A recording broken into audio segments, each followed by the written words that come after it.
Hello everyone, welcome to the DK classes 93। बच्चों, हम RAC के यानी कि रेफ्रिजरेशन एंड एयर कंडीशनिंग के कुछ बेसिक कॉन्सेप्ट आप लोगों को बता रहे हैं जो क्वेश्चन एग्जाम में बार बार पूछा जा रहा है और इस बार भी पूछा ही जाएगा। तो उसके लिए दो चीजें आप लोगों को याद होनी चाहिए, ठीक है। सबसे पहले तो सीओपी होता क्या है और कुछ बेसिक बेसिक डेफिनेशन हम आप लोगों को समझाने की कोशिश करते हैं, समझिएगा, ठीक है। ये इंट्रोडक्टरी क्लास है और कॉन्सेप्ट भी इसमें बहुत जोर तरीके से पढ़ाए जाएंगे। जैसे समझिए व्हाट इज सीओपी, ठीक है। तो बच्चों, मैकेनिकल इंजीनियरिंग की जब हम बात करते हैं तो हम दो तरह की डिवाइसेस पढ़ते हैं। पहली होती है वर्क प्रोड्यूसिंग डिवाइसेस और दूसरी होती है work absorbing devices. Work produce करने वाली डिवाइस वो डिवाइस है जिनसे हमको काम मिलता है, लाइक इंजन, ठीक है, लाइक इंजन। और दूसरी होती है work absorbing device like pump, ठीक है, रेफ्रिजरेटर, ठीक है, कंप्रेसर। तो कंप्रेसर हो गया, पंप हो गया, रेफ्रिजरेटर हो गया, इनमें हमको क्या करना पड़ता है, काम करना पड़ता है और इंजन से हमको काम मिलता है, ठीक है। तो ये वर्क प्रोड्यूस करती है और ये वर्क एब्जॉर्ब करती है। समझ गए बात को। तो जितनी भी डिवाइसेस वर्क एब्जॉर्ब करती हैं और जितनी ही डिवाइसेस वर्क प्रोड्यूस करती हैं, कौन सी डिवाइस अच्छी है कौन सी डिवाइस बुरी है, इनको क्लियर करने के लिए एक पैरामीटर होता है। उस पैरामीटर का नाम है, यदि हम इंजन्स की बात करें तो इंजन की तुलना करने के लिए हम इफिशियंसी यानी कि दक्षता की बात करते हैं।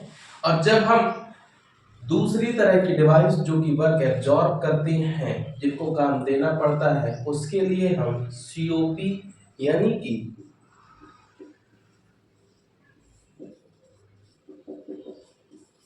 सीओपी का मतलब बच्चों होता है कॉफिशिएंट ऑफ परफॉर्मेंस या फिर जिसे हम निष्पादन गुणांक भी बोलते हैं, इसकी बात करते हैं।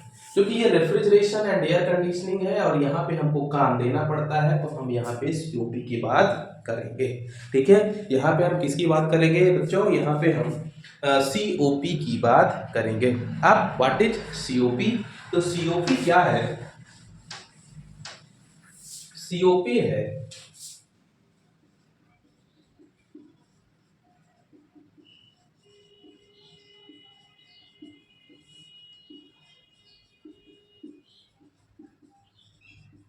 Desired effect upon work input. What is the desired effect, आप समझने की कोशिश करो। डिजायर्ड इफेक्ट मतलब कि जो हमारे लिए उचित है, जो हमारी इच्छा है वो इफेक्ट। और वर्क इनपुट मतलब उस इच्छा को पूरा करने के लिए जो भी हम काम कर रहे हैं वो हो गया वर्क इनपुट, ठीक है।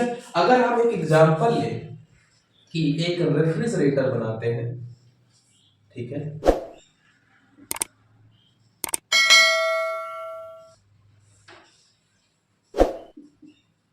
यदि एक रेफ्रिजरेटर है प्यारे बच्चों, तो इसमें हमको काम करना पड़ता है, इसमें वर्क इनपुट होगा। तो रेफ्रिजरेटर करता क्या है, किसी फिक्स स्पेसिफाइड स्पेस से हीट को बाहर निकालता है और निकालने के बाद एटमॉस्फेयर में छोड़ देता है। रेफ्रिजरेटर का काम क्या है, किसी भी चीज को ठंडा करना, किसी भी चीज के टेम्परेचर को कम करना। अब भाई टेम्परेचर को कम करना है तो टेम्परेचर को कम करने के लिए क्या करना पड़ेगा, तो टेम्परेचर को कम करने के लिए हमको उस मटेरियल के अंदर से हीट को बाहर निकालना पड़ेगा और हीट निकालने का काम कौन कर रहा है, रेफ्रिजरेटर। तो देखिए ये वही स्पेसिफाइड स्पेस है, ठीक है, या फिर ये कहें ये फ्रिज के अंदर का पार्ट है जहां पे आप सब्जी फल वगैरह रखते हैं, ये वो पार्ट हो गया। यहां से हीट को निकालेगा और निकालने के बाद एटमॉस्फेयर में, ये क्या है, एटमॉस्फेयर है, वातावरण है, यहाँ पे ले जाकर छोड़ देगा। इसके लिए हमको कुछ ना कुछ काम करना पड़ेगा, ठीक है। तो भाई हमारे लिए डिजायर्ड क्या है यहाँ पे, तो डिजायर्ड ये है कि इतनी अमाउंट ऑफ हीट यहाँ से बाहर निकाली जाए, ठीक है। तो डिजायर्ड इफेक्ट हिंदी में अगर आप लिखेंगे तो सीओपी बराबर, जो कि निष्पादन गुणांक बोला जाता है, ठीक है, प्रशीतन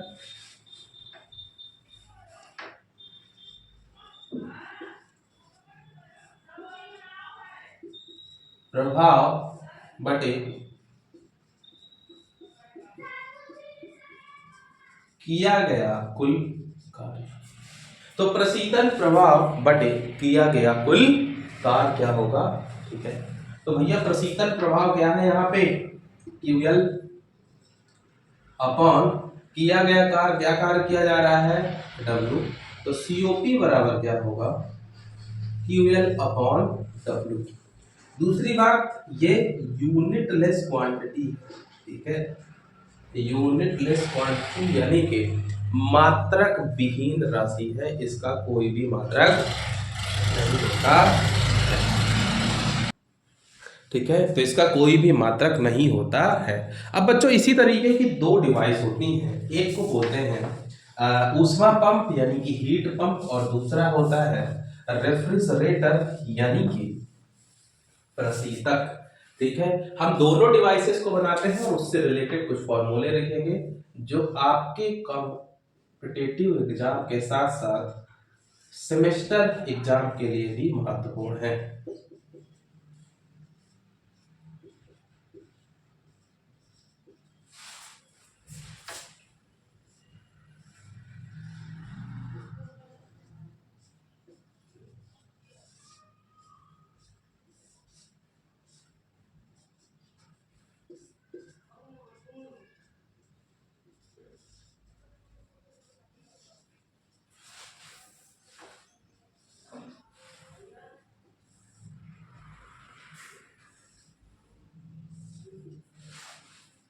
समझिए बच्चों, ये दो डायग्राम है, ये एक रेफ्रिजरेटर का डायग्राम है और ये एक हीट पंप का डायग्राम है।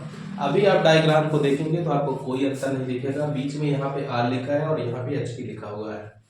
ध्यान ये दीजिए, इसका काम है रूम को ठंडा करना या किसी फिक्स स्पेसिफाइड स्पेस को ठंडा करना, और इसका दूसरा अपोजिट काम क्या है, रूम को गर्म करना। तो इसके लिए ये डिजायर्ड इफेक्ट है और इसके लिए ये डिजायर्ड इफेक्ट है। तो जब हम इसके COP की बात करेंगे तो इसका जो COP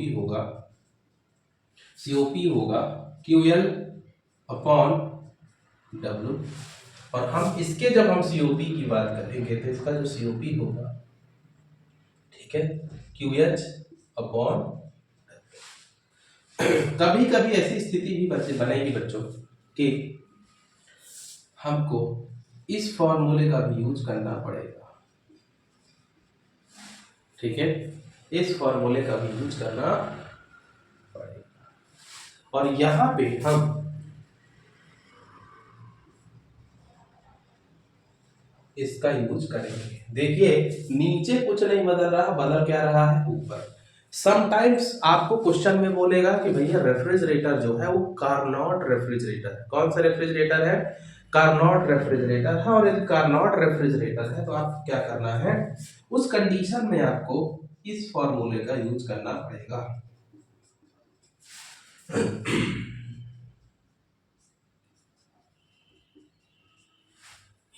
वास्तव में ये दो फॉर्मूले, तो चलो हम इसको बराबर में नहीं लिखते, ठीक है, ये दोनों फॉर्मूले एक ही हैं,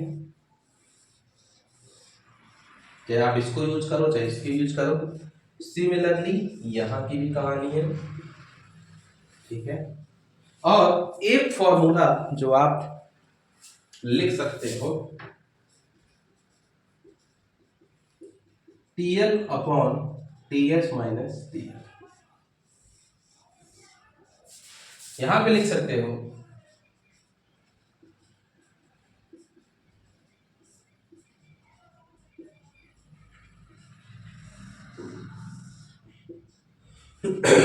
TH upon TH minus TL। अच्छा, अब इसमें और इसमें कॉमन पार्ट क्या है, तो इन दोनों में कॉमन ये है बच्चों कि QH बराबर W प्लस QL, ये दोनों जगह काम करेगा, ठीक है। चाहे रेफ्रिजरेटर में यूज करिए और चाहे आप किस में यूज करिए, हीट पंप में यूज करिए, ऊष्मा पंप में यूज करिए, तो ये दोनों जगह काम करेगा। मैं बार बार बोल रहा हूँ बच्चों, पढ़ के आना, नहीं मैं क्लास में बैंड बजा दूंगा, ठीक है। मैं तुम्हारे लिए मेहनत कर रहा हूँ, पढ़ के आना। ये हो गया। आपको याद ये रखना है कि टेम्परेचर को हमेशा केल्विन में रखना है। यदि केल्विन में नहीं दिया, डिग्री सेल्सियस में दिया है, तो +273 करके इसको आप केल्विन में बदल सकते हैं। लेकिन यदि ऑलरेडी केल्विन में गिवन है तो आपको रुक जाना है, आपको वही यूज कर लेना है। ठीक है, यहां तक किसी को कोई भी प्रॉब्लम नहीं होगी। समझ गए? अब हम आगे बढ़ते हैं। अब क्वेश्चन लेने का तरीका कभी कभी ये होता है,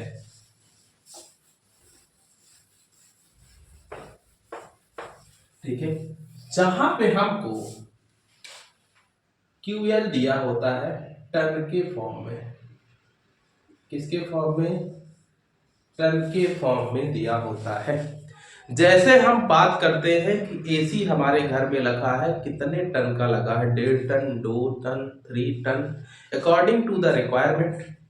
एसी की, एयर कंडीशनर की कैपेसिटी बढ़ती है, वैसे ही फ्रिज भी होते हैं।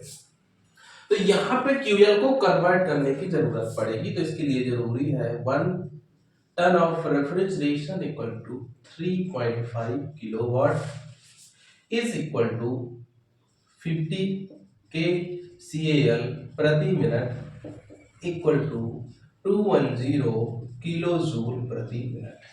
ठीक है, 1 टन ऑफ रेफ्रिजरेशन बराबर 3.5 kilowatt is equal to 50 kcal प्रति मिनट और 210 किलो जूल प्रति मिनट।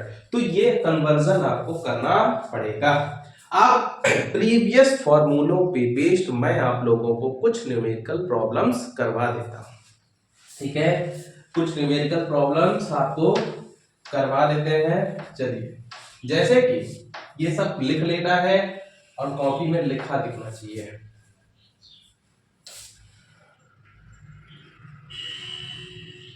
एक प्रतिशत -40 डिग्री सेल्सियस एवं 10 डिग्री सेल्सियस के मध्य कार्य कर रहा है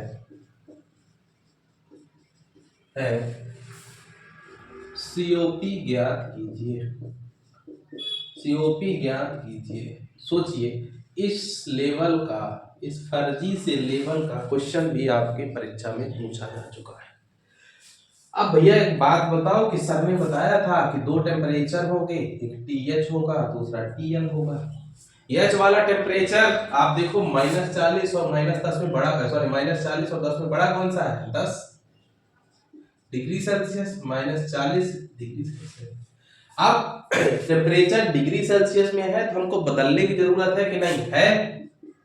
+273 जब इसको सॉल्व करेंगे तो 283 केल्विन और ये आ जाएगा, ठीक है, 233 केल्विन। ठीक है, नो प्रॉब्लम। अब भैया बात आती है COP यानी कि निष्पादन गुणांक की। तो COP ऑफ रेफ्रिजरेटर, क्योंकि प्रशीतक की बात हो रही है, तो क्या होता है? TL upon TH minus TL। What is TL? तो TL is 233, what is TH? 283 और व्हाट इज TL? 233। अब COP की वैल्यू क्या आएगी? तो जो भी COP की वैल्यू आएगी आपको कमेंट में लिखना है और इतना पढ़ के आना है, तभी क्लास में आप लोगों को पढ़ाया जाएगा। धन्यवाद।